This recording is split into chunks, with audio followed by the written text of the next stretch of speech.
وقال عز وجل كما ورد في سورة الشورى وما أصابكم من مصيبة فبما كسبت أيديكم ويعفو عن كثير صدق الله العظيم. رب اشرح لي صدري ويسر لي أمري واحلل عقدة من لساني يفقهوا قولي. اللهم ربنا ألهمنا رشدنا وأعذنا من شرور أنفسنا. اللهم أرنا الحق حقا وارزقنا اتباعه وأرنا الباطل باطلا وارزقنا اجتنابه آمین یا رب العالمین. محترم رفقائے تنظیم اسلامی و رفیقات تنظیم اسلامی اور محترم احباب و حاضرین، سب سے پہلے میں تنظیم اسلامی کے سال پنجاب اجتماع میں آپ حضرات کو خوش آمدید کہتا ہوں. لاہور شہر سے فاصلے پر ہماری سب سے بڑی ظاہر بات ہے کہ یہاں پر نفری جو ہے شہر لاہور کے حلقے سے ہے، اور عام طور پر ہمارے سالانہ اجتماعات کے موقع پر چونکہ وہ اکثر و بیشتر لاہور میں ہوتے رہے ہیں تو شد رحال کی نوبت کم آتی رہی لاہور والوں کے لیے. یہ اس مرتبہ بہت اچھی بات ہے کہ ہم سب نکلے ہیں، باہر آئے ہیں. اب ظاہر بات ہے کہ یہاں تقریباً 50 گھنٹے جو آپ یہاں گزاریں گے، گھر والی سہولتیں تو نہیں ہوں گی، خواہ کتنا بھی اہتمام کر لیا گیا ہو، لیکن یہ کہ آپ یہ محسوس کریں کہ آپ اللہ کی راہ میں ہیں، اللہ کے دین کے لیے نکلے ہیں. کوئی دنیاوی غرض و غایت آپ کے پیش نظر نہیں ہے، نہ کوئی تجارت ہے، نہ کوئی تفریح ہے معاذ اللہ. تو اس حوالے سے اس اجتماع کے آداب اور حقوق کو بھی ملحوظ رکھیں، اور اگر کوئی تکلیف آئے تو اسے برداشت بھی پورے ہی خندہ پیشانی کے ساتھ کیجیے. میری آج کی گفتگو کا عنوان ہے ہمارے دکھوں کا واحد علاج اسلام. دیکھیے، انسانی زندگی میں دکھ اور سکھ ان کا چولی دامن کا ساتھ ہے. دکھ بھی ہے، سکھ بھی ہے، سردی کے ساتھ گرمی بھی ہے، نرمی کے ساتھ سختی بھی ہے. ان مع العسر یسرا ان مع العسر یسرا، یسر کے ساتھ عسر ہے، عسر کے ساتھ یسر ہے. لیکن انسان نفسیاتی طور پر متاثر جو ہوتا ہے زیادہ، وہ تکلیف سے ہوتا ہے، دکھ سے ہوتا ہے. خوشی آتی ہے تو وہ ایسے گزر جاتی ہے، اس کا وقت کا بھی پتہ نہیں چلتا، گزرتے ہوئے بڑی تیزی کے ساتھ وقت گزر جاتا ہے. لیکن غم کا معاملہ ہو جائے تو ایک ایک لحظہ جو ہے وہ بڑا کٹھن ہو جاتا ہے، بڑی مشکل سے گزرتا ہے. تو انسان کے احساسات پر زیادہ جو اثر آتا ہے وہ دکھ کا آتا ہے. بعض فلسفے دنیا میں ایسے ہیں کہ جنہوں نے اس دکھ، خاص طور پر جو حساس انسان اس کو محسوس کرتا ہے، اس کے اعتبار سے یہ کہا ہے کہ دنیاوی زندگی نرا دکھ ہی دکھ ہے.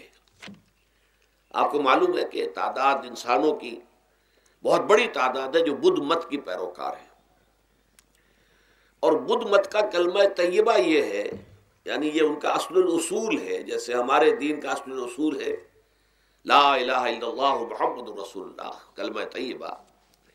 ان کا جو کلمہ طیبہ ہے وہ یہ سروم دکھم، سب دکھ ہی دکھ ہے، سب مصیبت ہی مصیبت ہے. انسانی زندگی جو ہے وہ تو صرف دکھوں سے اور تکلیفوں سے عبارت ہے.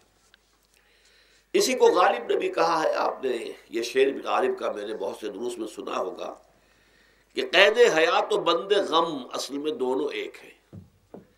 یہ قید حیات ہے. ابھی آپ حدیث سن رہے تھے الدنیا سجن المومن، مومن کے لیے یہ دنیا کی زندگی جو ہے جیل خانہ ہے، یہ قید ہے، قید حیات. جیسے جیل میں آدمی اپنی مرضی سے نہیں جاتا، بھیجا جاتا ہے، اپنی مرضی سے نہیں نکلتا بلکہ نکالا جاتا ہے. اسی طرح لائی حیات آئے قضا لے چلی چلے، اپنی خوشی سے آئے نہ اپنی خوشی چلے. تو دنیا کی زندگی جو ہے وہ واقعتاً ایک اعتبار سے قید خانہ ہے. قید حیات و بند غم اصل میں دونوں ایک ہیں. جب تک یہ زندگی رہے گی غم بھی لگا رہے گا، تکلیفیں لگی رہیں گی، مصائب آتے رہیں گے، انسان کو دکھوں کا سامنا رہے گا، واسطہ رہے گا. موت سے پہلے آدمی غم سے نجات پائے کیوں؟ ظاہر بات ہے جب تک زندگی ہے تو غم ہے، تو موت سے پہلے نجات نہیں مل سکتی. اگرچہ اس کے بعد کا اگلا مرحلہ جو ہے، جو حقیقت کو جاننے والے ہیں وہ تو جانتے ہیں کہ اس کے بعد تو غم کا اور بڑا کڑا مرحلہ آنے والا ہے. اب تو گھبرا کے یہ کہتے ہیں کہ مر جائیں گے، مر کے بھی چین نہ پایا تو کدھر جائیں گے. اگر اللہ ہمیں معاف فرمائے، اپنی رحمت اور مغفرت سے ہمیں ڈھانپ لے، جیسے کہ حضور نے فرمایا الا یتغمدنی ربی برحمتہ، حضور نے فرمایا کہ کوئی انسان بھی محض اپنے اعمال کی بنیاد پر جنت میں نہیں داخل ہو سکے گا جب تک کہ رحمت خداوندی دستگیری نہ کرے۔ کسی صحابی نے بڑی ہمت کی، بڑے جرأت کا معاملہ کیا، پوچھ لیا کیا حضور آپ بھی؟ ظاہر بات ہے آپ بھی انسان ہیں، آپ بھی بشر ہیں، قرآن مجید میں کہلوایا گیا ہے اور انما انا بشر مثلکم۔ تو اگر آپ کہتے ہیں کوئی انسان جنت میں داخل نہیں ہو سکے گا محض اپنے اعمال کی بنیاد پر جب تک کہ رحمت خداوندی دستگیری نہ کرے، تو کیا آپ بھی اس قاعدہ کلیہ میں شامل ہیں؟ آپ نے فرمایا ہاں میں بھی، الا یتغمدنی ربی برحمتہ، جب تک کہ میرا رب مجھے اپنی رحمت سے ڈھانپ نہیں لے گا میں بھی جنت میں داخل نہیں ہو سکوں گا۔ تو اس اعتبار سے اللہ تعالیٰ وہاں ہمیں بچا لے، لیکن جو وہاں نہیں بچایا گیا، اب ظاہر بات ہے کہ اس کے لیے جو مصیبت ہے وہ تو پھر دائمی ہے، ابدی ہے، دکھ ہی دکھ ہے۔ میں اس کی طرف زیادہ جانا نہیں چاہتا، اس وقت اصل میں میرا موضوع جو ہے وہ اس دنیا میں دکھوں کا علاج۔ اب اس اعتبار سے غور کیجئے، دکھ دو قسم کے ہیں۔ قرآن مجید پر جتنا میں نے غور کیا، دکھ ایک تو وہ ہے کہ جو ناگہانی طور پر آ جاتے ہیں، اس میں ہماری کسی غلطی کو دخل نہیں ہوتا۔ وہ کوئی آفت سماوی ہے، کوئی زلزلہ آ گیا ہے۔ ابھی آپ کو معلوم ہے بھوج جو قصبہ تھا گجرات سٹیٹ کا، انڈیا کا پورا ختم ہو گیا، اس میں بہت سے مسلمان بھی تھے۔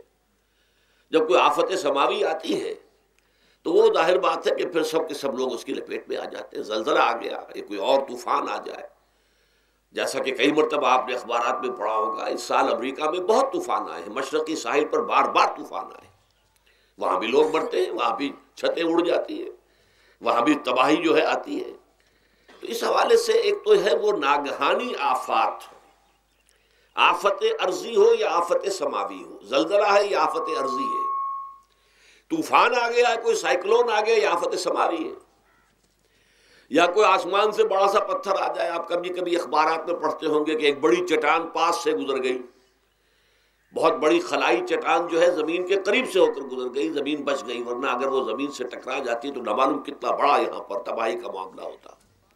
بڑے بڑے جو ہے شہاب گرتے رہے زمین کے اوپر، بڑی بڑی تباہیاں آتی رہی ماضی میں۔ تو ایک تو یہ ہے، اور ان میں بھی تقسیم کیجئے، یہ ناگہانی تکلیف، ناگہانی مصیبت، یا کوئی آفت سماوی یا آفت ارضی، اس کی بھی پھر دو قسمیں ہو گئی۔ ایک وہ کہ جو افراد کو متاثر کرتی ہے انفرادی سطح پر، آدمی سڑک پر جا رہا تھا، پیچھے سے آ کر کسی گاڑی نے ٹکر ماری، گر گیا، ٹانگ ٹوٹ گئی۔ اب ظاہر بات ہے کہ اس میں اس کا کوئی قصور نہیں ہے، یہ اللہ تعالیٰ کی طرف سے بات آ گئی ہے۔ یا یہ کہ کوئی اگر اجتماعی سطح پر آیا، جیسا کہ زلزلہ ہے، یا جیسا کہ کوئی سائیکلون ہے، کوئی بڑا طوفان ہے، بہت بڑے فلڈز آ گئے ہیں۔ اس وقت بھی موزمبیق میں بہت بڑا فلڈ آیا ہوا ہے، ساؤتھ افریقہ میں، اور افریقہ میں پچھلے سال بھی بہت بڑا فلڈ آیا تھا، بڑی تباہی آئی تھی، آ رہا۔ تو یہ آفت سماوی، یہ ظاہر بات ہے کہ اجتماعی سطح پر آتی ہے، بڑی بڑی مقدار میں اور تعداد میں لوگ متاثر ہوتے ہیں، لاکھوں لوگ بے گھر ہو جاتے ہیں، ہزاروں آدمی مارے جاتے ہیں۔ تو پہلی شکل جو ہے دکھ کی، جیسا کہ میں نے عرض کیا، وہ ناگہانی دکھ، کوئی آفت ارضی، کوئی آفت سماوی، خواہ وہ انفرادی ہو خواہ اجتماعی۔ اس کے ضمن میں کیا علاج ہے؟ ظاہر بات ہے کہ اس کا علاج یہ تو نہیں ہو سکتا کہ آپ اس کو ختم کر سکیں۔ انگریزی کا ایک محاورہ ہے، what cannot be cured must be endured۔ جو چیز جو ہے جس کا علاج نہیں ہو سکتا وہ تو برداشت کرنی پڑے گی۔ بعض بیماریاں بھی ایسی ہیں، ڈائبٹیز ہو گئی ہے، شوگر کا مرض ہو گیا، ڈاکٹر آپ کو بتائے گا کہ بھائی اب یہ مرض جائے گا نہیں، اب آپ کو اس مرض کے ساتھ ہی اپنے آپ کو ایڈجسٹ کر کے اپنی غذا وغیرہ اس کے مطابق طے کر لیجئے، ورنہ یہ کہ یہ نہ سمجھیے کہ یہ مرض چلا جائے گا۔ تو what cannot be cured must be endured۔ لہذا ان آفت سماوی و ارضی، چاہے وہ انفرادی سطح پر متاثر کرتی ہوں انسانوں کو اور چاہے اجتماعی سطح پر، اس کا تو علاج ایک ہی ہے۔ عربی میں بھی ایک محاورہ یہ ہے کہ کسی نے پوچھا تھا کہ بچھو کے کانٹے کا کیا علاج ہے؟ البکاء الی الصباح، رات کو اگر کاٹا ہے کسی بچھو نے تو روتے رہو صبح تک، یہ علاج ہے، اس کا اور کوئی علاج ہے ہی نہیں۔ تو جو چیز لا علاج ہے اسے برداشت کرنا۔ گویا کہ یہاں جو اصل شے ہوگی کہ دنیاوی آفات، عرضی و سماوی آفات، ناگہانی آفات، ناگہانی مصیبتیں، ان کے ضمن میں ہمیں ایسی شے کی ضرورت ہے جو ہمارے اندر برداشت پیدا کر دے، اس کو جھیلنا آسان بنا دے، ہم اس کی وجہ سے بجھ کر نہ رہ جائیں، ہماری ہمتیں جواب نہ دے جائیں، ہمارا ارادہ ختم نہ ہو جائے، ہمارا حوصلہ پست نہ ہو جائے، بلکہ برداشت ہو، جھیلنا ہو، تحمل ہو۔ ابھی بٹر صاحب کہہ رہے تھے اللہ تعالیٰ ذرا سا متحمل ہے، میں نے کہا یہ بہت غلط بات کہہ رہے، اللہ بہت متحمل ہے۔ وہ ذرا سا تو یوں سمجھیے کہ ان کے کہنے کے انداز میں یہ بات آ گئی، ذرا سا رحیم بھی ہے، نہیں وہ بہت رحیم ہے، بہت متحمل ہے، بہت حلیم ہے۔ لیکن یہ کہ ہمیں یہ جو آفات سماویہ اور عرضیہ ہیں جو ہمارے اوپر آ جاتی ہیں اللہ کی طرف سے، ان کے ضمن میں ذہنی ایک ایٹیچیوڈ پیدا ہو جائے، سوچ کا ایک خاص رخ بن جائے، انسان کے احساسات ایک خاص طرز پر ڈھل جائیں، تو پھر ان کو برداشت کرنا آسان ہو جاتا ہے۔ اور وہ کیا ہے؟ وہ ہمارے ایمان کا لازمی تقاضا ہے۔ ایمان ہمیں یہ بتاتا ہے کہ کوئی مصیبت اس زمین میں آتی ہے نہ تمہاری جانوں پر آتی ہے بغیر اذن رب۔ جو کچھ آ رہا ہے اللہ تعالیٰ کے فیصلے سے آیا ہے، یہ کوئی اندھا بہرا مادہ نہیں ہے، یہ کوئی اندھا بھینسا نہیں ہے کہ اس نے آ کے آپ کو ٹکر مار دی ہے، نہیں، یہ تو سمیع و بصیر، علیم و خبیر اللہ اور حکیم اور قدیر اللہ کا فیصلہ ہے۔ لہذا یہ من جانب اللہ ہے، اس کو تم سمجھو کہ یہ اللہ تعالیٰ کی طرف سے ہے۔ اور جب اللہ کی طرف سے ہے تو سورہ آل عمران میں فرمایا بیدہ الخیر، اس کے ہاتھ میں تو خیر ہی خیر ہے۔ یعنی بظاہر تمہیں محسوس ہوتا بھی ہو کہ یہ میرے لیے تکلیف دہ بات آ گئی ہے، تو اس کو یوں سمجھو کہ اس کا نتیجہ جو میرے حق میں نکلے گا وہ خیر ہوگا۔ فوری طور پر تو تکلیف ہے، مجھے اچھی نہیں لگ رہی، ناگوار ہے، لیکن نتیجہ اس کا خیر نکلے گا۔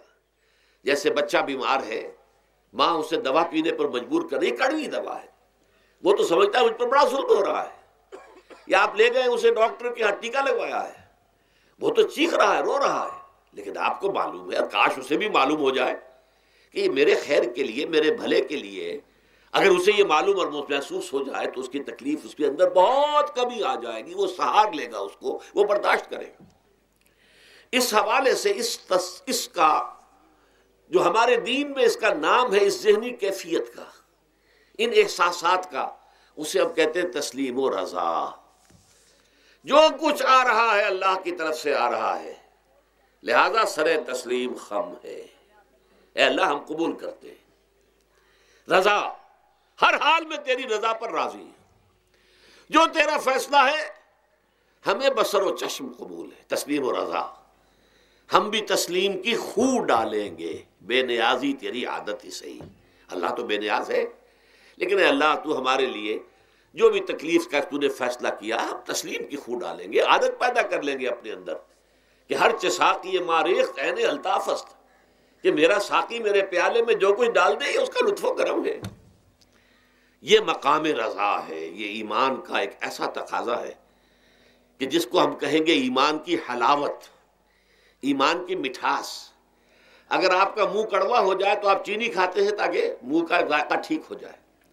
اگر تکالیف کی وجہ سے، دکھ کی وجہ سے آپ کے احساسات کے اندر کوئی خرابی پیدا ہو رہی ہے، یہ جو مقام رضا ہے یہ اس کے لیے قند ہے، یہ اس کے لیے چینی ہے، یہ اس کے لیے شہد ہے، یہ اس کی تلخی کو ضائع کر دینے والی شے ہے کہ اللہ تیری رضا پر راضی، راضی برضائے رب۔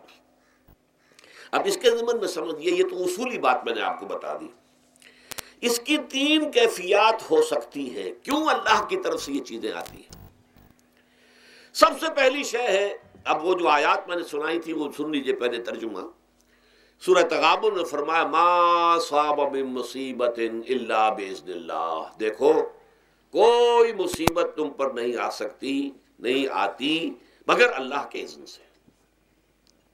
ومن یؤمن باللہ، اور جو شخص اللہ پر ایمان رکھتا ہو یہدی قلبہ، اللہ اس کے دل کو ہدایت دے دیتا ہے، اس کے دل کو سکون عطا کر دیتا ہے، وہ راضی برضائے رب ہو جاتا ہے، اس میں شکوہ نہیں رہتا، اس میں شکایت نہیں ہوتی، اس میں تلخی نہیں ہوتی، کیوں ہو گیا، کیسے ہو گیا، کیوں ہو گیا، نہیں ہونا چاہیے، نہیں نہیں نہیں۔ یہ سارا جو پیچ آدمی کھاتا رہتا ہے نا اندر ہی اندر، وہ جو پیچ کھا رہا ہے، یہ سب پیچ سے نجات مل گئی۔ برو کشید سے پیچا کے ہست بود مرا، چے اقدہا کے مقام رضا کشود مرا۔ یہ پیچ کھانا جو ہے، پیچا کے ہست بود، اس سے اللہ تعالیٰ نے مجھے نجات دے دی ہے مقام رضا کے ذریعے سے۔ کتنے بڑے بڑے عقدے میرے حل ہو گئے اس مقام رضا سے، چے اقدہا کے مقام رضا کشود میرا، میرے تو بہت سے عقدے اس سے حل ہو گئے۔ اس حوالے سے ایک موٹی بات تو یہ ہو گئی، لیکن اب اس کو 3 حصوں میں تقسیم کیجئے۔ پہلی بات یہ کہ یہ اللہ کی طرف سے آزمائش کے طور پر آتے ہیں۔ آزمائش، میرا بندہ اس پر صبر کرتا ہے یا نہیں، یا میرے خلاف بکواس کرنے پر آمادہ ہو جاتا ہے۔ اللہ تو ایسا ہے، اللہ نے تو ہم پر کبھی کرم کیا ہی نہیں ہے، اللہ تو ظالم ہے، معاذ اللہ معاذ اللہ معاذ اللہ۔ کہیں ایسا تو نہیں، میرا بندہ جو ہے تکلیف کو جھیلتا ہے میری وجہ سے، یہ سمجھ کے کہ اللہ کی طرف سے آئی۔ یہ سب جو ہے یہ بہت بڑی کامیابی ہے اگر انسان کو حاصل ہو جائے۔ اور اس صبر کے نتیجے میں 2 اور باتیں پیدا ہوتی ہیں۔ یہ مضامین علیحدہ علیحدہ دروس کے اندر آتے رہے ہیں، لیکن آج ایک نئے عنوان کے تحت جمع ہو کر آ رہے ہیں۔ پہلی بات یہ ہوتی ہے کہ یہ امتحان کا نتیجہ کیا نکلتا ہے کہ آپ نے ایک امتحان پاس کیا تو آپ کے اگلے درجے میں ترقی ہو جاتی ہے۔ 5ویں کا امتحان پاس کر لیا نا تو 6ٹھی میں جائیں گے، اب 6ٹھی کا امتحان پاس کریں گے تو 7ویں میں جائیں گے، 7ویں کا پاس کریں گے تو 8ویں میں۔ درجہ بدرجہ انسان کی دینی، ایمانی اور روحانی ترقی کا ذریعہ یہ آزمائش بنتی ہے۔ جتنا اس میں صبر ہوگا، جتنا اس میں تسلیم و رضا جو ہے آپ حاصل کرتے جائیں گے تو آپ کے درجے بلند ہوتے چلے جائیں گے۔ آپ کا امتحان کڑے سے کڑا آئے گا، بڑے سے بڑا آئے گا، مشکل سے مشکل تر آئے گا۔ ایک وقت میں ایم اے کا امتحان بھی آپ کو دینا ہوگا، ایک وقت میں ہو سکتا ہے پی ایچ ڈی کے لیے تھیسس آپ لکھیں، پھر اس کے اوپر جو ہے ٹیم بیٹھی ہوئی اور آپ سے وہ بحث کرے، جرا کرے آپ سے، وہ بھی کرنا ہوگا۔ لیکن یہ کہ اگر پرائمری ہی میں فیل ہو گئے تو اس کا سوال ہی پیدا نہیں ہوتا کہ کبھی آپ ایم اے کا یا پی ایچ ڈی کا تھیسس بھی لکھیں۔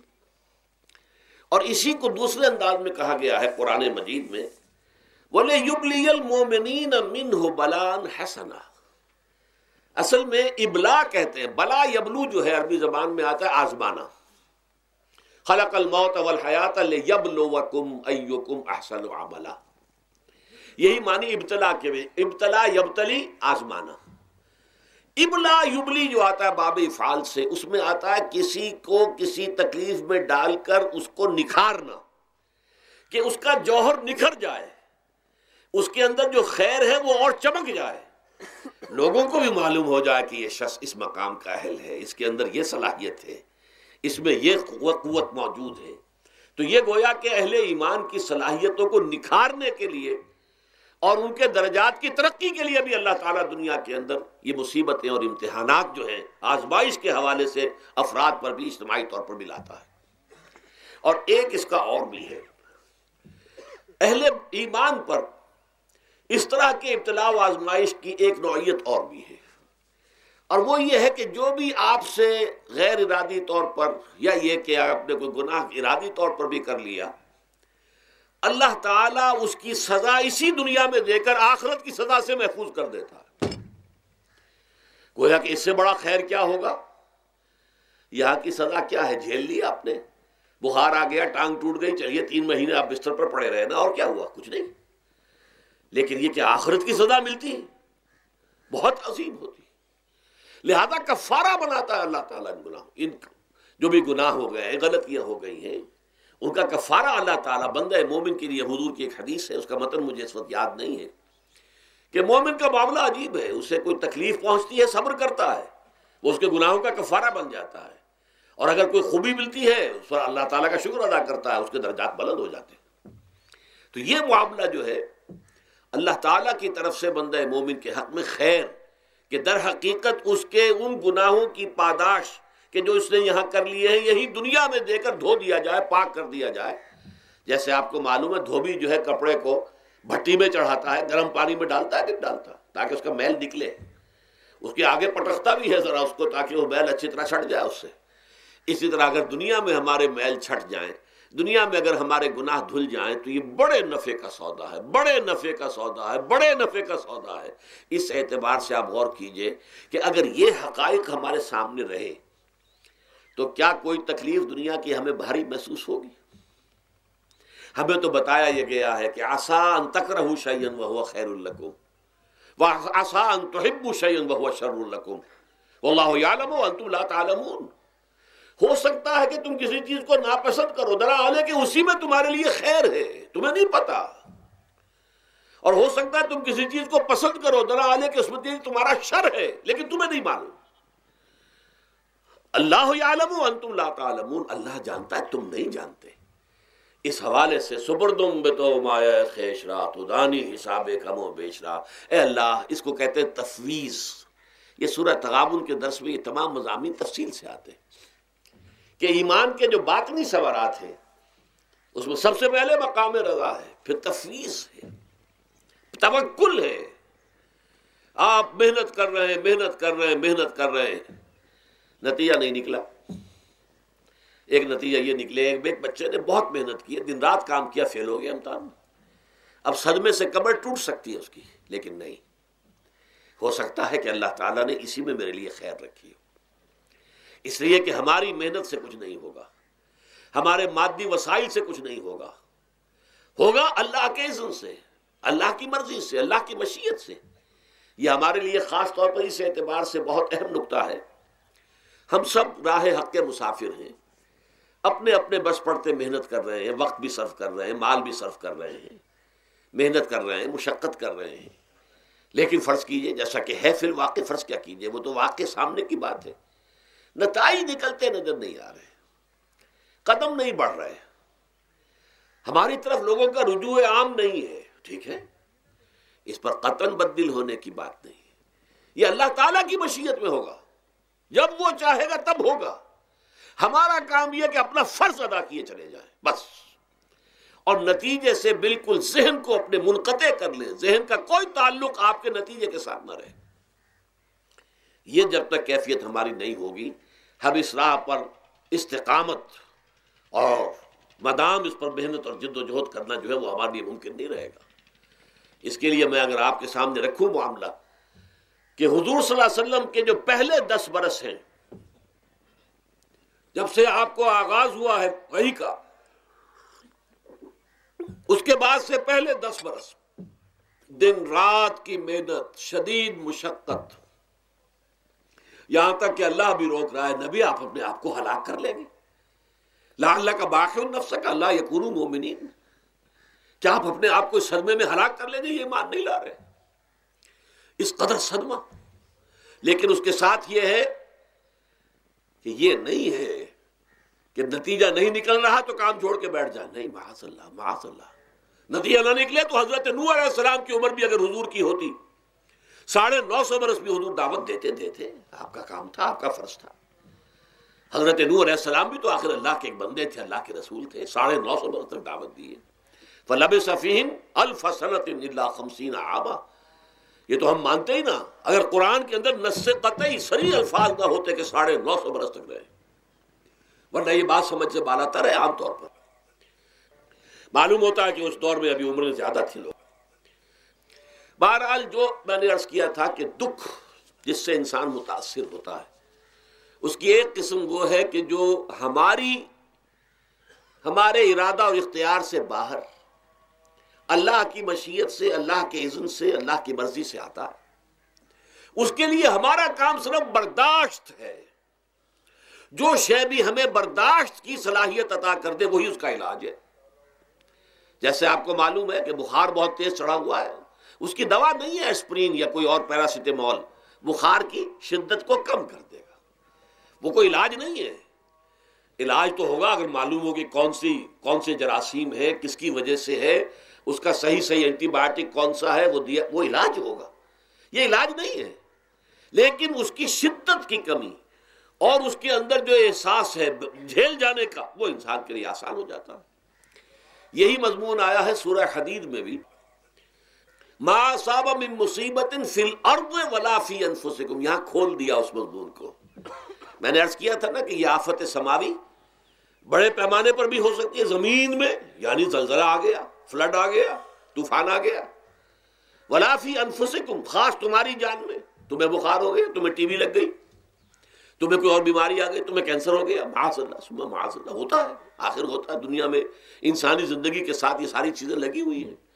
لیکن یہ چیزیں ما اصاب من مصیبت فی الارض ولا فی انفسکم، نہیں پڑتی تم پر کوئی پڑنے والی کوئی مصیبت، کوئی تکلیف، نہ پوری زمین میں بڑے پیمانے پر، نہ تمہاری جانوں میں انفرادی سطح پر، الا فی کتاب من قبل ان نبراها، مگر یہ کہ وہ تو ایک کتاب میں، کتاب اللہ کے علم کی کتاب، ام الکتاب، اس میں پہلے سے درج موجود ہے۔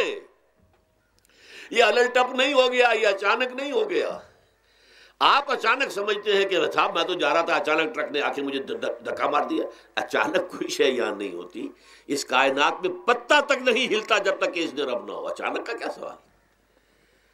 تو در حقیقت جو ہوتا ہے وہ اللہ تعالیٰ کے علم میں پہلے سے ہے، علم کامل، ما کان وما یکون، جو کچھ ہوا ہے، جو کچھ ہوگا، مستقبل، ماضی، کل کا کل آنے واحد میں اللہ کے علم میں موجود ہے۔ لہذا یہاں اچانک کچھ نہیں ہوتا، جو بھی آیا ہے اللہ کے اذن سے آیا ہے، اور یہ پہلے سے اللہ کے علم کے اندر موجود تھا، لکھا ہوا تھا، الا فی کتاب من قبل ان نبراها ان ذلک علی اللہ یسیر۔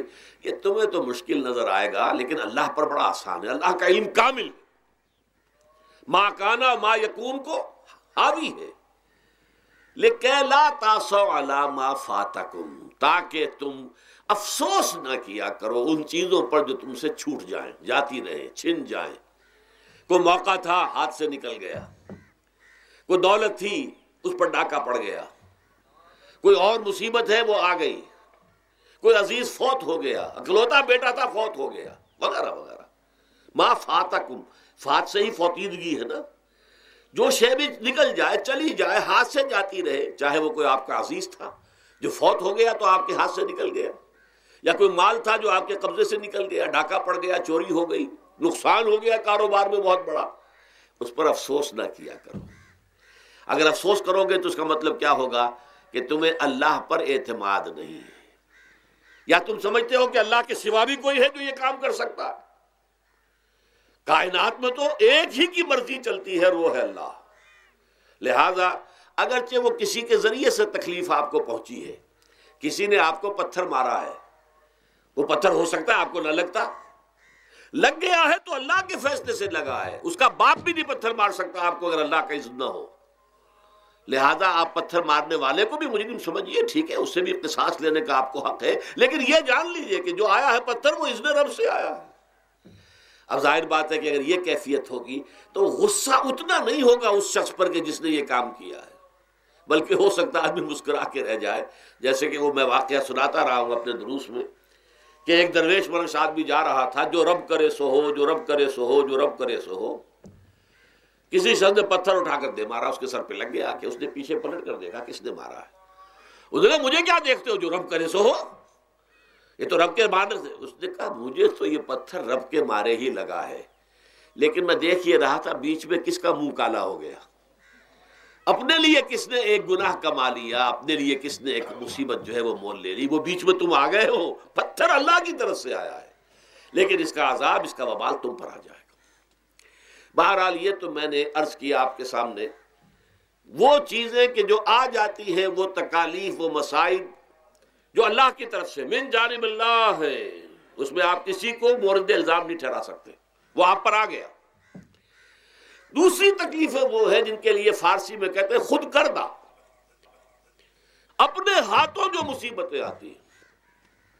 اس کے لیے میں نے آپ کو سورہ شورى کی آیت سنائی ہے، ما اصابکم من مصیبت فبما کسبت ایدیکم ویعفو عن کثیر۔ جو مصیبت بھی تم پر آتی ہے انسانوں، وہ تمہارے اپنے ہاتھوں کے کرتوتوں کی وجہ سے آتی ہے، اور ابھی تو اللہ بہت سی چیزوں کو تو معاف بھی کرتا رہتا ہے، ہر تمہاری غلطی پر پکڑتا نہیں ہے، ہر خطا کے اوپر تمہیں سزا نہیں دیتا ہے، کوئی سزائیں معاف بھی کرتا رہتا ہے، عفو و درگزر سے بھی کام لیتا ہے، بہت متحمل اور حلیم بھی ہے، بہت رحیم اور غفور بھی ہے اور کریم بھی ہے، لیکن یہ کہ یہ جان لو کہ ایک مصیبتیں وہ ہیں جو تمہاری اپنی پیدا کرنے ہیں، بما کسبت ایدیکم، تمہارے اپنے ہاتھوں کی کمائی. یہ کون سی خود کردہ، یہ در حقیقت ہے اجتماعی نظام جو انسان بناتا ہے. اس اجتماعی نظام کو غلط کر کے اگر اس نے اپنے لیے مصیبتیں کھڑی کر لی، مصیبت ہے لیکن یہ مصیبت تمہارے اپنے ہاتھوں کی لائی ہوئی ہے. تم نے نظام غلط بنایا ہوا ہے، تم نے دولت کی تقسیم غلط کی ہوئی ہے. اللہ نے تو رزق پیدا کر دیا اور سب کے لیے کافی ہے. یہ تم نے کیا ہے کہ ایک طرف کچھ لوگوں کے کھتے بھرے ہوئے ہیں اور ایک طرف کوئی فاقے سے مر رہا ہے. یہ خود کردہ ہے، یہ ہمارا کبھی ہے. یہ تم نے نظام غلط بنایا ہے. یہ جو نظام کے اندر خرابی ہے یہ تمہاری اپنے کرتوت ہیں. تم نے خود نظام کے اندر غلطی رکھی ہوئی ہے، ناانصافی گھولی ہوئی ہے، اس کا زہر گھولا ہوا ہے. یہ تمہارے اپنے کرتوتوں کی وجہ سے، اور اس کا علاج تمہیں کرنا پڑے گا خود. اور وہ علاج کیا ہوگا؟ اور نظام کو صحیح قائم کرو. اللہ کا دیا ہوا نظام عدل و قسط. یہی وجہ ہے کہ سورہ حدید کی جو آخری آیت میں نے پڑھی تھی وہ کیا تھی؟ اللہ تعالیٰ فرماتا کہ ہم نے تو اپنے رسولوں کو بھیجا اس لیے، کتابیں نازل اس لیے کی. لقد ارسلنا رسلنا بالبینات، ہم اپنے رسولوں کو بھیجتے رہے معجزوں کے ساتھ، واضح نشانیوں کے ساتھ. وانزلنا معهم الکتاب والمیزان، ان کے ساتھ ہم نے کتاب اتاری، میزان اتاری. یہ سارا کچھ ہم نے کس لیے کیا؟ لیقوم الناس بالقسط، تاکہ لوگ عدل پر قائم ہوں. اب اگر تم نے اس عدل کے نظام کو چھوڑ کر اللہ کے دیے ہوئے نظام کو تج کر تم نے خود اپنا نظام بنا لیا، تو ظاہر بات ہے سرمایہ دار جب نظام بنائے گا تو وہ مزدور کے بارے میں نہیں سوچ سکتا. اسے تو اپنی مصلحتیں نظر آئیں گی، اس کے سامنے تو اپنا نفع ہوگا. جتنا زیادہ سے زیادہ نفع کما لو، جتنا ان مزدوروں کا خون نچوڑ سکوں نچوڑ لو. زمیندار نظام بنائے گا تو وہ بیچارے کاشتکار مزارع ہاری اس کی مصلحت نہیں دیکھ سکتا. وہ تو کہے گا مجھے اپنے بچوں کو انگلستان بھیجنا ہے تعلیم کے لیے، مجھے اپنے لیے جو ہے اسلام آباد میں بھی بنگلہ بنانا ہے اور پری میں بھی بنانا ہے، اور پھر مجھے تو ایئر کنڈیشن بنگلے چاہیے ہر جگہ پر. وہ تو اپنی مصلحت کو دیکھے گا. وہ غریب کے ساتھ کیا بیت رہی ہے جو دن رات کی محنت اور مشقت کر رہا ہے، جس نے ہل چلایا ہے، جس نے بیج ڈالا ہے، جس نے پانی دیا ہے، جس نے فصل کی دیکھ بھال کی ہے، جس نے پھر فصل کاٹی ہے.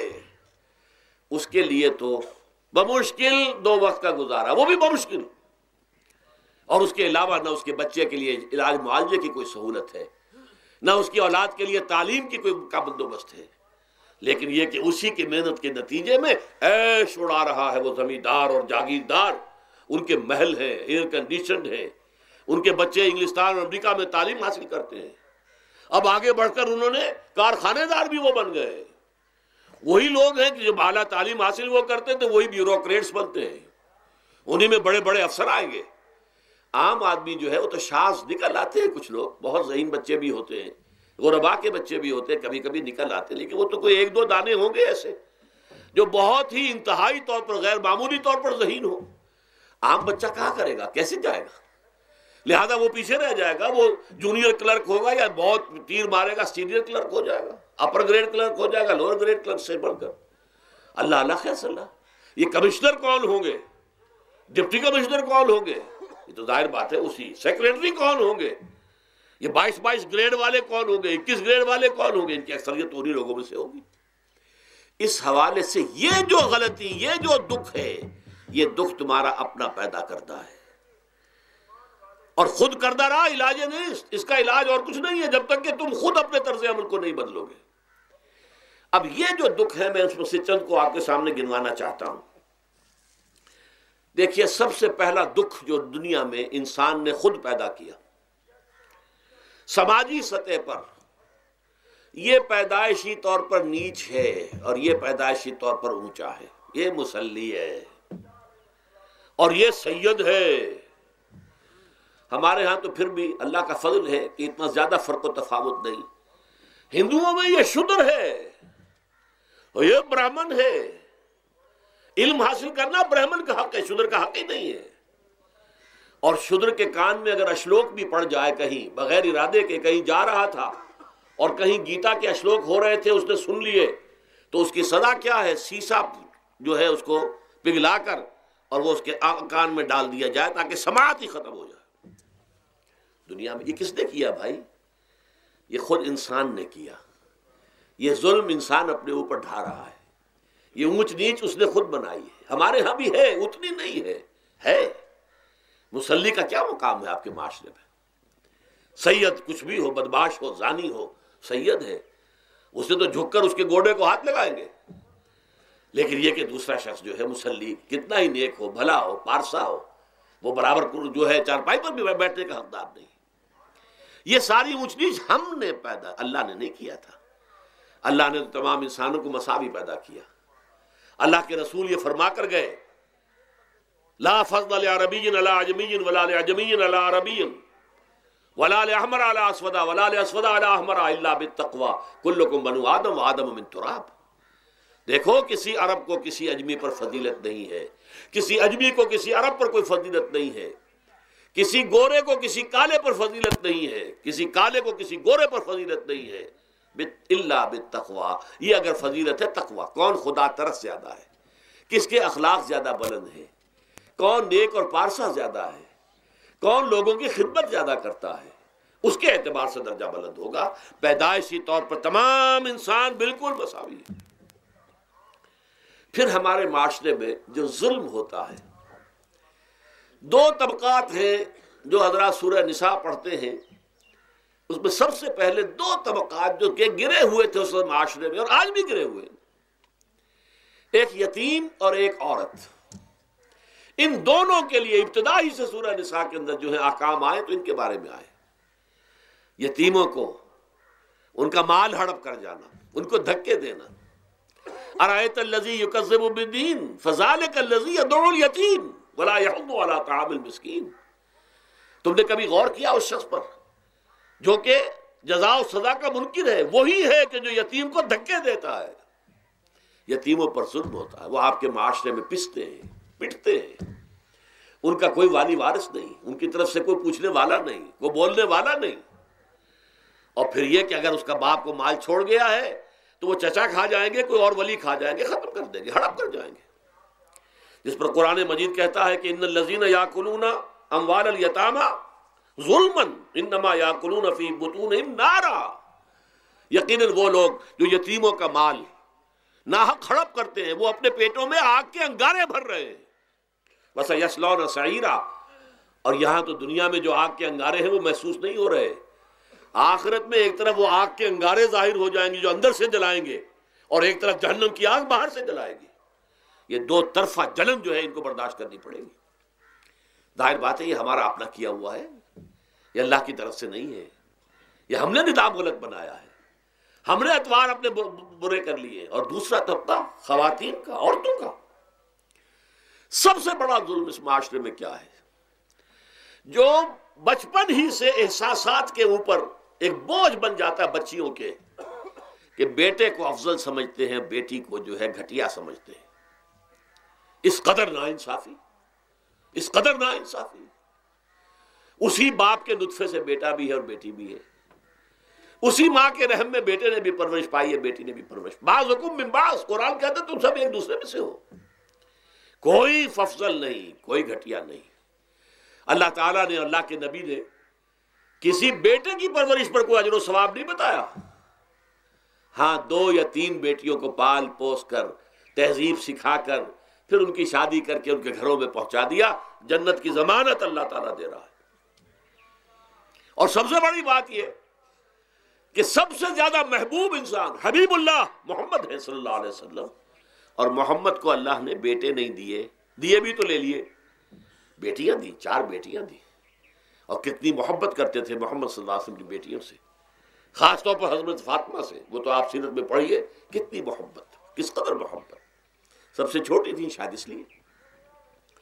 بہرحال پہلی بات تو یہ کہ بچپن ہی سے وہ دعویٰ پڑھنا شروع ہو جاتا ہے بچیوں کے ذہنوں پر کہ ہم کو گھٹیا ہیں، ہمارے بھائی بڑیاں ہیں، ہمارے والدین جو ہیں ان سے زیادہ محبت کرتے ہیں، ہم سے نہیں کرتے۔ پھر شادی میں اکثر و بیشتر لڑکیوں کی مرضی کا کوئی خیال نہیں کیا جاتا. یہ ظلم ہے جو ہم کر رہے ہیں. لڑکی کی مرضی کے بغیر، اس کے اذن کے بغیر، اس کی اجازت کے بغیر کوئی شادی نہیں ہو سکتی. زبردستی وہ بھیڑ بکریاں نہیں ہے کہ جس کے ہاتھ چاہا آپ نے بیچ دیا. معاذ اللہ ثم معاذ اللہ ثم معاذ اللہ. یہ ضرور ہے کنواری بیٹی ہے تو اس سے صرف آپ نے پوچھا اور وہ خاموش رہی، بس یہ بھی کافی ہے. البتہ یہ کہ اگر کوئی سیبہ ہے جس سے پہلے نکاح ہو گیا تھا، بیوہ ہو گئی، یا پہلے شادی تھی ایک خلا لے لی، طلاق لے لی یا طلاق ہو گئی، اس کو تو کہنا پڑے گا کہ ہاں مجھے کوئی اعتراض نہیں ہے اگر میری فلاں شخص سے شادی کر دی جائے، اس کے بغیر نکاح ہو نہیں سکتا. پھر ان سب کے اوپر سب سے بڑا ظلم، یہ تو اللہ تعالیٰ آپ کو توفیق دے تو دوسرا رکوع سورہ نساء کا پڑھیں. کتنی تاکید کے ساتھ احکام آئے ہیں وراثت کے. وراثت مما قل منہ او کثر، چاہے زیادہ مال کسی نے چھوڑا ہو چاہے تھوڑا سا چھوڑا ہو، لیکن وراثت کے احکام جو ہیں ان کو نافذ کرنا ہوگا. نصیبا مفروضا، یہ اللہ کی طرف سے حصے ہیں جو مقرر کر دیے گئے ہیں. لیکن ہمارے معاشرے میں کون ہے جو بیٹیوں کو دینے کو تیار ہو اور بہنوں کو دینے کو تیار ہو؟ مجھے تو حیرت ہوئی تھی. مالا کنڈ میں آپ کو معلوم ہوگا ایک دفعہ بڑی تحریک چلی تھی شریعت کے نفاذ کی. مولوی صوفی محمد صاحب بڑے نیک آدمی ہیں، بہت، اس میں کوئی شک نہیں. 80,000 کا مجمع لے کر، جلوس لے کر وہ چل پڑے تھے اسلام آباد کی طرف. جیسے ابھی اکرم آوان صاحب نے دھمکی دی تھی کہ 3 لاکھ میرے پاس ہیں، لیکن وہ 3 لاکھ میں سے وہ تو ان کے ہاں جمع جو ہوئے مشکل 5 سے 6 ہزار آدمی جمع ہوا تھا کوئی. لیکن یہ تو 80,000 کو مالا کنڈ سے لے کر اور دریا اٹک تک تو پہنچ گیا تھا. اللہ کا بندہ، 80,000 کا قافلہ وہاں روکا گیا. لیکن ان سے بھی جب میں نے جا کر بات کی کہ مولانا شریعت آپ نافذ کروانا چاہتے ہیں، لیکن کیا آپ بچیوں کو بھی وراثت کا حق دینے کو تیار ہیں؟ کیا نہیں، یہ تو رواج کا معاملہ ہے. میں نے کہا لا حول ولا قوت الا باللہ. اگر یہ رواج کا معاملہ ہے تو باقی چیزیں بھی رواج کی ہیں. پھر شریعت بدل چکی ہے، اب شریعت کا رواج نہیں رہا، ساری شریعت چھوڑ دیجیے آپ. لیکن ان کی نیکی کی بات ہے یہ کہ پہلے توجہ کبھی ان کی ادب نہیں ہوئی، لیکن میری یہ بات جو ہے ان کو لگ گئی ان کے دل کو. اگلی مرتبہ جب ان سے ملنے گیا تو انہوں نے کہا کہ اب میں نے بیعت لینی شروع کی ہے لوگوں سے کہ وہ اپنی بیٹیوں کو بھی حق دیں گے، وراثت کے اندر تقسیم کر کے دیں گے حصہ. لیکن یہ کہ اس وقت تک انہوں نے کہا تھا ابھی کل 28 آدمیوں نے بیعت کی ہے. وہ 80,000 سے بیعت یہ لینی آسان کام نہیں ہے.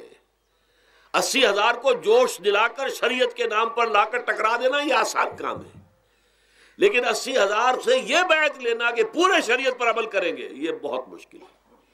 یہی تو وجہ ہے ہمارا قافلہ اگر سست گام ہے تو کیوں ہے. ہم یہ کہتے ہیں کہ پہلے میدان میں آنے سے پہلے اپنی ذات پر، اپنے گھر میں دین نافذ کرو، پھر باہر نکلو. اپنی معاش اور اپنی معاشرت پر اسلامی شریعت نافذ کرو، پھر باہر آ کر اسلام کا نعرہ لگانے کا تمہیں حق پہنچتا ہے، ورنہ نہیں. اگر تمہاری اپنی ذات پر دین نافذ نہیں، چہرے پر 12 بجے ہوئے ہو، اللہ تعالیٰ کے نبی کی سنت کا کہیں آثار دور دور تک نظر نہ آ رہے ہو، روزانہ پھاوڑا چلا رہا ہو آدمی نبی کی سنت کے اوپر شیو کر رہا ہو، اور پھر وہ کہے میں اسلام چاہتا ہوں. بھائی اللہ کے بندے پہلے ذرا یہ کمی پوری کر لے. اور اگر تیرے کاروبار میں کوئی حرام شے ہے، تیری معاش میں کوئی حرام شے ہے، کوئی سودی معاملہ کیا ہو، ختم کر اس کو. اللہ کے بندے بینک کی سروس کر رہا ہے، چھوڑ اس کو. اگر یہ کام کر لو، بے پردگی اختیار کی ہوئی ہے. اللہ نے تو پردہ سکھایا ہے، اللہ کے نبی نے پردہ سکھایا ہے، شریعت اسلامی نے پردہ رکھا ہے. مردوں اور عورتوں کا اختلاط پسند نہیں ہے. اس پر عمل کرو، پھر آنا میدان میں، پھر دوسروں کی غلطی جو ہے بتانا اس کو کہ یہ تم غلط کر رہے ہو، مشرف تم یہ کر رہے ہو، غلط کر رہے ہو، فلاں تم یہ کر رہے ہو، غلط کر رہے ہو، نواز شریف تم یہ کر رہے ہو، غلط کر رہے ہو. لیکن یہ ہے کہ اس سے پہلے اپنے اوپر. اس لیے میں نے آپ کو بتا دیا وہ واقعہ کہ انہوں نے بتایا، بعد میں اور بھی آگے ہوں گے انشاءاللہ، مجھے امید ہے. لیکن جب میں ملا تھا تو انہوں نے کہا تھا ابھی صرف 28 آدمیوں نے بیعت کی. بہرحال عورتوں کا ایک حق ہے جو حضور نے بیان فرمایا اور قرآن مجید نے بیان کیا. عاشروہن بالمعروف، عورت کا اکرام ہو، بیٹی کی حیثیت سے بھی، بہن کی حیثیت سے بھی، بیوی کی حیثیت سے بھی، اور ماں کی حیثیت سے تو سمجھو کہ جنت جو ہے وہ ماں کے قدموں تلے ہے۔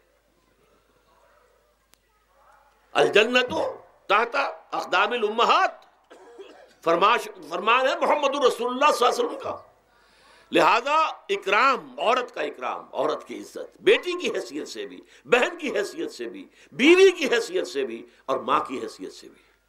عاشروہن بالمعروف، اپنی بیویوں کے ساتھ رہو بھلے طریقے پر، نیک طریقے پر، اچھے طریقے پر۔ حضور نے یہاں تک فرمایا خیارکم خیارکم لأہلیکم وانا خیرکم لأہلی۔ دیکھو مسلمانوں، اے میرے صحابیوں، تم میں سے بہتر لوگ وہ ہیں جو اپنے گھر والوں کے حق میں بہتر ہیں، نرمی کرتے ہیں۔ عورت کے بارے میں یہ بھی فرمایا، ایک مرتبہ سواری تیز دوڑا رہے تھے جو بھی اونٹ کو لے کے جانے والے تھے، جبکہ ہودج میں کچھ خواتین سوار تھیں۔ حضور نے فرمایا دیکھو نا، یہ نگینے ہیں جو سوار ہیں، ان کو زیادہ دھکے نہ لگواؤ تیز تیز اونٹ چلا کر، ان کے ساتھ نرمی ہو، ان کے ساتھ نیکی کی جائے، ان کے احساسات کا خیال رکھا جائے، ان کے ساتھ زیادتی نہ ہو۔ مار پیٹ کا کیا سوال، معاذ اللہ ثم معاذ اللہ۔ ان کے ساتھ جو ہے عاشروہن بالمعروف، بھلے طریقے پر گزارا کرو۔ یہاں تک فرمایا ہو سکتا ہے کہ کسی وجہ سے تمہاری بیوی جو ہے تمہاری نگاہوں سے گر جائے، اب آپ کے دل میں اتنی محبت نہیں رہی، لیکن اللہ فرماتا ہے دیکھو ہو سکتا ہے کہ اس میں کوئی پہلو ایسا ہو، تلاش کرو، کوئی پہلو ایسا ہو بہتری کا کہ جس کی وجہ سے تلاش کر کے اس کو اپنی نگاہوں میں مرکوز کر لو، تاکہ اس کے تمہارے دل میں اس کے لیے محبت دوبارہ اثر نہ ہو، اس پہلو کی وجہ سے جو تمہاری نگاہ سے اوجھل تھا۔ وہ اچھائی اس میں ہے، سیرت کی اچھائی ہے، صورت بہت اچھی نہیں ہے، اللہ نے سیرت اچھی دے دی ہے۔ جو کچھ دیا، جو اچھائی ہے، جو بھلائی ہے، اس کو تلاش کرو اور نگاہ کو وہاں پر جماؤ تاکہ تم ان کے ساتھ اچھا سلوک کر سکو۔ اس سے آگے آئیے، معاشی میدان ہے سب سے زیادہ سخت اور سب سے زیادہ کٹھن اور سب سے زیادہ ظالمانہ نظام۔ اس میں سب سے بڑا ظلم جو ہمارے پاکستان میں ہے وہ یہ زمینداری، غیر حاضر زمینداری، اور یہ جاگیرداری۔ محنت کرے کسان مزدور ہاری، عیش کرے جاگیردار زمیندار، یہ اس سے بڑا ظلم اور کوئی نہیں ہو سکتا۔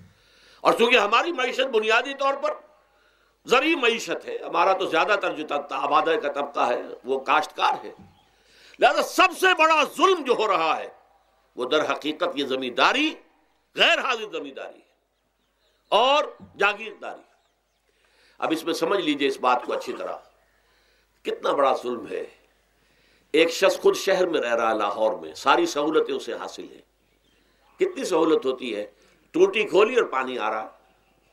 دیہات میں جا کے بیچارے کاشتکار کو معلوم ہو سکتا ہے کہیں سے دور سے پانی کھینچ کر لانا پڑتا ہو کسی کنویں سے، کہاں اسے یہ سہولت ہے کہ ٹوٹی کا کان مروڑا اور پانی حاضر؟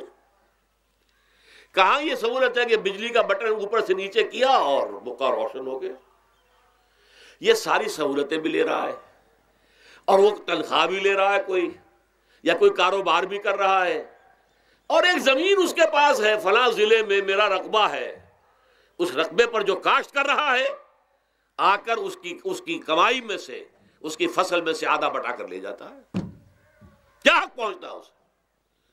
یہ مزارعت جو ہمارے ہاں جس کو جائز قرار دے دیا گیا، یہ دور ملوکیت میں جائز قرار دیا گیا۔ بادشاہت جو ہے وہ چلتی تھی، جیسے آپ نے کن کھجورا دیکھا ہے نا، اس کے بہت سی ٹانگیں ہوتی ہیں، کن کھجورے کی کتنے پاؤں ہوتے ہیں؟ سینکڑوں۔ ایسے ہی بادشاہوں کے یہ پاؤں ہوتے تھے، جاگیردار، 3000 منصبدار، 5000 منصبدار، 20,000 منصبدار، 30,000 منصبدار، یہ جاگیردار، بڑے بڑے علاقے ان کے پاس ہیں۔ اب ظاہر بات ہے کہ وہ خود تو کاشت نہیں کر سکتے نا، انہیں تو مزارع چاہیے، لہذا مزارعت کے جائز ہونے کا فتویٰ دیا گیا۔ جب اسلام میں بادشاہت آ گئی، ملوکیت آ گئی اور جاگیرداری آ گئی، جو ملوکیت کے پاؤں ہیں وہ کنسلے کی طرح، کن کھجورے کی طرح اس کے پاؤں ہیں، تو وہ تو جاگیردار ہے۔ یہ ہے جس کی وجہ سے امام ابو حنیفہ نے کہا مزارعت حرام ہے، جس کی زمین ہے وہ کاشت کرے، یا حضور کی حدیث ہے کہ چاہے اپنے بھائی کو دے دے تو ایک دانہ لینے کا حقدار نہیں ہے۔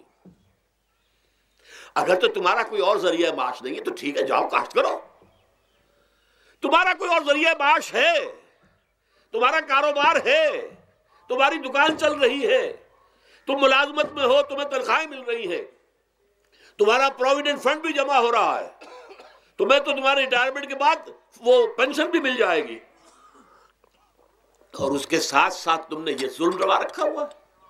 زمین اگر ہے یا تو جاؤ کاشت کرو، ورنہ یہ کہ اس زمین کو دے دو اپنے کسی بھائی کو، ملکیت تمہاری رہے گی، کاشت وہ کرے گا تو جو فصل ہوگی اس کی برداشت بھی وہی کرے گا، وہی لے کر جائے گا۔ یہ فتویٰ ہے امام اعظم امام ابو حنیفہ رحمۃ اللہ علیہ کا، یہی فتویٰ ہے امام مالک امام دار الحجرہ امام مدینہ امام مالک رحمۃ اللہ علیہ کا، دونوں کا فتویٰ یہ ہے، اور عظیم ترین یہی دو ہیں، اولین بھی یہی دو ہیں، عظیم ترین بھی یہی دو ہیں۔ امام شافعی بھی شاگرد ہیں امام مالک کے، امام احمد ابن حنبل شاگرد ہیں امام شافعی کے، ٹاپ پر کون ہے؟ امام ابو حنیفہ، ان کے شاگردوں میں قاضی ابو یوسف اور امام محمد امام ظفر، ادھر امام مالک، ان کے شاگردوں میں پھر امام شافعی، پھر ان کے شاگرد امام احمد ابن حنبل۔ ٹاپ پر دونوں یہ کہہ رہے ہیں کہ حرام، مزارعت حرام، جس کی زمین ہے خود کاشت کرے۔ یہاں یہ ہے کہ خود کاشت نہیں کر سکتا تو اپنے بھائی کو دے دے، بس ٹھیک ہے، اس میں سے کوئی حصہ لینے کا وہ حقدار نہیں ہے۔ جو محنت کرے، جو خون پسینہ اپنا لگائے، وہی اس سے ساری جو ہے آمد بھی اس کو حاصل ہونی چاہیے۔ یہ مجھے حال ہی میں، یہ آپ کے علم میں ہونا چاہیے، یہ فتویٰ دیا ہے قاضی ابو یوسف اور امام محمد نے کہ مزارعت حلال ہے، جائز ہے۔ شرطیں لگائی انہوں نے کہ بیج بھی زمیندار دے، کوئی جانور وغیرہ ہے تو وہ بھی زمیندار کا ہو، اگر کوئی ٹریکٹر ہے تو اس کی بھی پیمنٹ جو ہے زمیندار کرے۔ یہ ہے شرطیں، یعنی اس کا کوشش کی ہے کہ اس جاگیرداری کا ڈنک جو ہے کم ہو جائے، اس مزارعت کے اندر جو مضرت ہے وہ کم ہو جائے، لیکن یہ کہ اصلاً اسے جائز قرار دے دیا۔ ہمارے ہاں کون شرطوں کو کون دیکھتا ہے، آداب کو کون دیکھتا ہے، قواعد و ضوابط کو کون، ہنیئن مریا، جیسے کہ ماں کا دودھ پیتے ہیں ایسے ہی یہ مزارعت کی جو آمدنی ہے اس کو کھا رہے ہیں۔ حرام ہے، حرام ہے، حرام ہے۔ حال ہی میں ابھی ملاقات ہوئی میری مولانا زاہد الراشدی صاحب، آپ کے بہت قریب گجرانوالے میں، جو اس کی سب سے بڑی مسجد ہے، اس کے خطیب ہیں، انہوں نے بتایا ملا علی قاری نے بھی یہ لکھا، جو بہت بعد کے حنفی جو ہے وہ فقیہ ہیں، کہ دلائل تو وہی ہیں جو امام ابو حنیفہ نے دیے ہیں، دلائل تو ان کے ساتھ ہیں، لیکن مصلحت ہے جو جس کے تحت یہ فتویٰ دیا گیا۔ یہاں تک کہ مولانا شبیر احمد عثمانی کے ساتھ دست راست سمجھ لیجئے، ظفر احمد عثمانی رحمۃ اللہ علیہما، انہوں نے بھی یہ لکھا ہے کہ دلائل تو امام صاحبی کی رائے کے حق میں جاتے ہیں، لیکن یہ کہ ہمارے ہاں تقلید کا ایسا ایک قلادہ گردنوں میں ڈال لیا گیا ہے، چونکہ ہمارے بزرگوں نے فتویٰ دے دیا، قاضی ابو یوسف نے امام اور قاضی اور امام محمد نے، لہذا فتویٰ تو اسی پر چلے گا۔ میں نے ان سے بات کی اور ان کا ڈٹ کر میں نے کہا میدان میں آئیے، نہ کام کیجیے، جب تک یہ مزارعت ختم نہیں ہوتی ہے، جب تک جاگیرداری اور زمینداری ختم نہیں ہوتی ہے، اس ملک میں کوئی سیاست صحیح آ ہی نہیں سکتی۔ یہ سیاست تو وڈیروں کا، جاگیرداروں کا، بڑے بڑے زمینداروں کا کھیل ہے۔ یہ آپ نے پتہ نہیں نام سنا ہے کہ نہیں، میوزیکل چیئرز گیم، یہ ہوتا ہے ان کا کھیلنے والوں کا، بہت زیادہ دولت والے جو ہیں، یہ ان کا کھیل ہے۔ ان کو کام تو کوئی کرنا نہیں ہوتا، جاگیردار ہے، اسے کوئی کام کرنا ہے۔ وہ بیٹھ کر ایک کلب بنا رکھی ہے، یہ پارلیمنٹ کیا ہے، کلب ہے، وہاں بیٹھ کے وہ اپنا وقت گزاری کرتے ہیں۔ یہ پوائنٹ آف آرڈر آ گیا ہے، اور یہ جو ہے ہماری حقوق جو ہے، پریولیج موشن آ گئی ہے، وہ کرتے نہیں گفتگو بیٹھ کر۔ تو یہ جان لیجئے کہ یہ ظلم کس نے کیا ہے؟ یہ خود کردہ ہے، یہ ہم نے اس نظام کو برداشت کیا ہوا ہے۔ جب تک ہم نہیں اٹھیں گے یہ نظام ختم نہیں ہوگا۔ خود کردہ کا علاج خود ہی کرنا ہوگا۔ یہ غلط نظام جو چلا آ رہا ہے، جب تک کہ اس کو ہم بدلیں گے نہیں، اس کو ختم نہیں کریں گے، اس وقت تک یہ ظلم کیسے ختم ہوگا؟ اس سے آگے آئیے، ایک ہے کارخانے دار۔ کارخانے دار کو اور مزدور کو آپ نے چھوڑ دیا کہ باہم طے کریں۔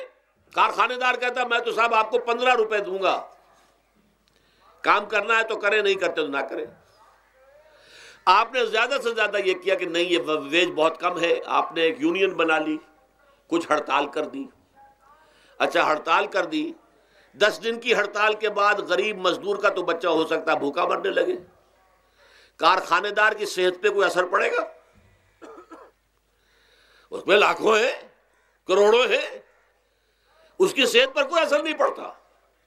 لہذا یہ ظلم ہے۔ اس ظلم کا علاج کیا ہے؟ اگر یہ ضمانت ریاست کی طرف سے ہو، حکومت کی طرف سے، کہ اگر تمہیں تمہاری مناسب مزدوری نہیں ملتی مت کرو کام، لیکن تمہارے بچے کو بھوکا ہم نہیں مرنے دیں گے، تمہیں سبسسٹنس الاؤنس دیں گے، ان ایمپلائمنٹ الاؤنس دیں گے، ہم زکوٰۃ کا نظام قائم کریں گے جس کے تحت کہ انڈر رائٹ کر دیں گے، طے کر دیں گے، لکھ دیں گے کہ ہر شہری کی بنیادی ضروریات کی کفالت ریاست کے ذمے ہے۔ اب اگر ایسا ہے تو ایک آدمی پاؤں جما کر بات کرے گا نا کارخانے دار کے ساتھ، ایک امپلائی جو ہے امپلائر سے بات کرے گا پاؤں جما کر، جناب آپ مجھے تنخواہ کم دے رہے ہیں میں کام نہیں کروں گا۔ لیکن اب کیا ہے؟ جناب آپ مجھے تنخواہ کم دے رہے ہیں میں کام نہیں کروں گا۔ مالک کہتے جاؤ دفعہ ہو جاؤ، پھر وہ کیا کہتا ہے؟ اچھا جی میں اسی تنخواہ پہ کام کروں، اس کا تو کوئی فائدہ، اسی کی جائے کہاں وہ؟ مارکیٹ میں تو سرمایہ داروں کا گٹھ جوڑ ہے، انہوں نے کارٹلز بنا رکھے ہیں، وہ تو ظاہر بات ہے کہ وہ ویج نہیں بڑھائیں گے، الا یہ کہ مزدور کی پوزیشن ایسی ہو کہ وہ بھی ڈٹ کر کھڑا ہو جائے۔ اور وہ ڈٹ کر کھڑا کب ہوگا؟ جب اس کو ضمانت ملی ہوئی ہو ریاست کی طرف سے، حکومت کی طرف سے، کہ اگر تمہارے پاس جاب نہیں ہوگا، کام نہیں ہوگا، تمہارے پاس کوئی مزدوری نہیں ہوگی، تو تمہیں اتنا وظیفہ تو ہر مہینے ملتا رہے گا جس سے تم اور تمہارے اہل و عیال جو ہیں وہ کم سے کم زندہ رہ سکو۔ پھر کھڑے ہو کر بات کر سکتا ہے مزدور، پھر صحیح جو ہے ان کے درمیان معاہدہ ہوگا تو وہ منصفانہ ہوگا، عادلانہ ہوگا۔ جب تک یہ نہیں ہے، اور یہ نظام کیسے ہوگا جب تک کہ زکوٰۃ کا نظام قائم نہ کیا جائے۔ اب زکوٰۃ کا بھی ایک نظام تو وہ تھا جو بدنام کرنے کے لیے زکوٰۃ کو ضیاء الحق صاحب نے نافذ کیا، وہ تو بدنامی ہے، وہ تو سود کا کمیشن ہے، کہ سود میں آپ کو اگر 6% ملتا تھا تو 2.5% انہوں نے کاٹ لیا، 3.5% آپ کو دے دیے، تو سود میں سے حصہ لے لیا ہے نا۔ سود کو حرام کریں اور زکوٰۃ پورے مال پر، سارے تجارتی اموال پر مال زکوٰۃ لیں۔ آپ کی دکان میں جناب 10 لاکھ کا مال پڑا ہوا ہے، 2.5% کے حساب سے دے دیجئے، کتنا من اکاؤنٹ آپ کر لیجئے گا۔ کوئی ایک ہے سٹاکسٹ، آپ کے گودام میں اتنا سٹاک پڑا ہوا ہے، اتنی مالیت کا 2.5% دیجئے، تمہاری اتنی بھیڑیں بکریاں ہیں، اتنی بھیڑیں اتنی بکریاں نکال دو۔ جب تک کہ تمام اموال میں سے زکوٰۃ نہ لیجیے، یہ کیا کہ بینک کے اندر جو جمع ہے اس پر سے زکوٰۃ کاٹ لی، انا للہ و انا الیہ راجعون، نام اس کا زکوٰۃ رکھا ہے، اور خیرات کا ایک نظام بنا دیا، کچھ خیرات اور کچھ سیاسی جو ہے اپنا ہتھ کنڈا، کہ ان کے ناظمین زکوٰۃ جو بن رہے ہیں اور زکوٰۃ کونسلیں بن رہی ہیں، وہ سب کون ہیں؟ جو ہمارے سیاسی طور پر ہمارے ساتھی ہیں، ہمارے ورکرز ہیں، اور پھر جتنے غبن ہوئے ہیں اور جتنا اس کے اندر مس اپروپریشن، سب کو معلوم ہے ہمارے معاشرے میں۔ آخر اگر حکومت کے جتنے محاصل ہیں وہ غبن ہوتے ہیں تو زکوٰۃ کا کیوں نہیں غبن ہوگا؟ زکوٰۃ کو آسمان سے اتری ہے، بلکہ زکوٰۃ میں سے غبن کرنا تو آسان ہے، اس لیے کہ سود میں سے کاٹا ہوا ہے، اس میں تو انسان جو ہے وہ برا بھی محسوس نہیں کرے گا کہ یہ تو سود ہے، لعنت ہے، اگر اس کو میں نے کچھ ہضم کر لیا تو کیا ہو گیا۔ جب تک کہ یہ دو نظام نہیں آئیں گے، اور تیسرے یہ کہ سود کے ذریعے سے، جب تک کہ یہ ظلم، سود کا نتیجہ کیا نکلتا ہے؟ اصل میں ہمارے عام آدمی سمجھتے ہیں سود کہ اچھا ہے جی، کیا ہے، ایک آدمی نے پیسے جمع کرائے ہیں، اب اسے ہر مہینے اتنا پیسہ مل رہا ہے۔ عام آدمی بھی ہمارے ہاں یہ جو پٹھانوں والا سود ہے، یہ جو سود خور گاؤں میں بیٹھے ہوئے ہیں، جو بہت بڑی شرح کے اوپر سود دیتے ہیں اور خون چوس جاتے ہیں لوگوں کا، اور ان کے کسی طریقے سے قرضے ختم، ان کو تو سبھی برا کہتے ہیں۔ کوئی ایک آدمی بھی آپ کو نہیں ملے گا کہ جن کے لیے کلمہ خیر کہے، ان کے لیے کسی نرمی کا یا ان کے لیے کسی بھی آسانی کا کوئی مطالبہ کرے۔ البتہ یہ جو بڑا سود ہے، بینک کا سود، کاروباری سود، اس کی شناخت لوگوں پر واضح نہیں ہے۔ یہ ایک بہت بڑے پیمانے پر یہ برائی جو ہے آپ کو انڈیویجول پر نہیں نظر آ رہی۔ انڈیویجول تو بظاہر سمجھتا ہے ایک فرد، بھائی ٹھیک ہے، میرے دکان کے لیے مجھے قرض چاہیے تھا، مجھے قرض مل گیا، میں اپنا کاروبار کر رہا ہوں، تو میں جو کمائی کر رہا ہوں اس میں سے بینک کو بھی حصہ دے رہا ہوں اپنا، اس کا سود کا، اس میں کیا خرابی ہو گئی؟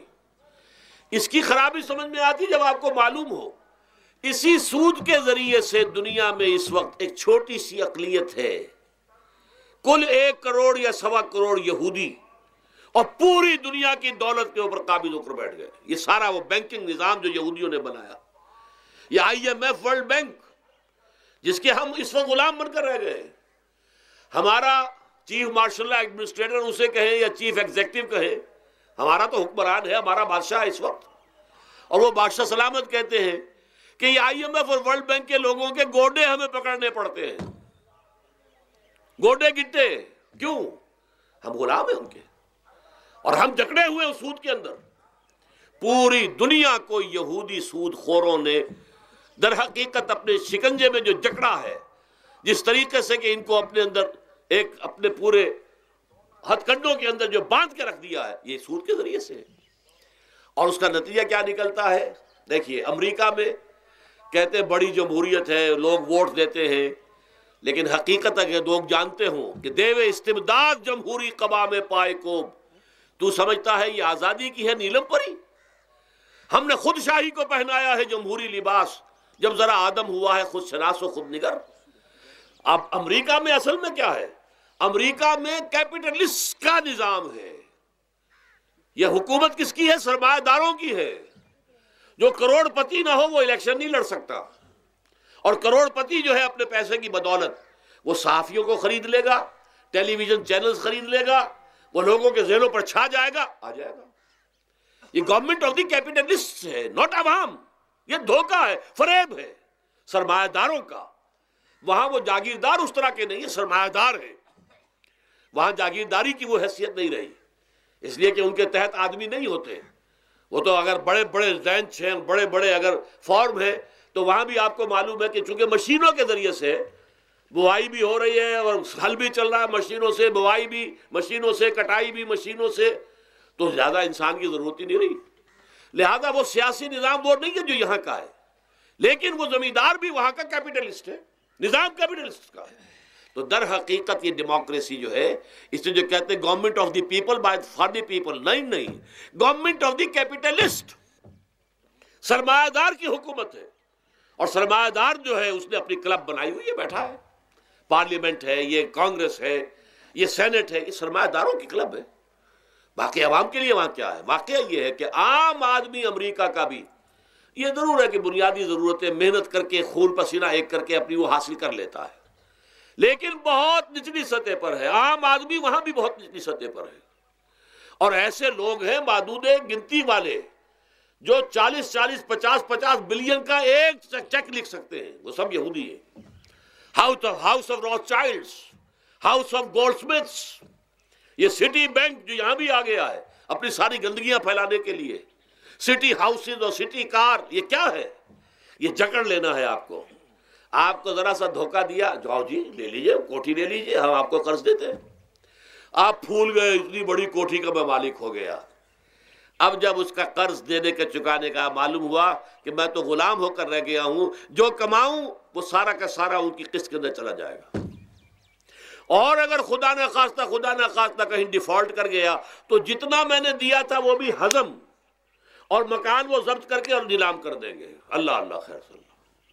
لیکن وقتی طور پر ذرا سا دھوکہ جو ہو جاتا ہو، دیکھو اتنی بڑی کوٹھی کا میں مالک ہو گیا، دیکھو اتنی لمبی کار میرے پاس آ گئی، دیکھو فلاں شے میں نے حاصل کر لی، لیکن اس کا نتیجہ جو نکلتا ہے وہ تو وہاں والوں سے پوچھئے جس طریقے سے کہ وہ غلام بن کر رہ جاتے ہیں، وہ مزدور بن کر رہ جاتے ہیں. جیسے بھٹوں میں آپ نے دیکھا ہے، بھٹوں میں جو مزدور ہوتے ہیں وہ بکے ہوئے ہوتے ہیں، وہ غلاموں کی طرح ہوتے ہیں.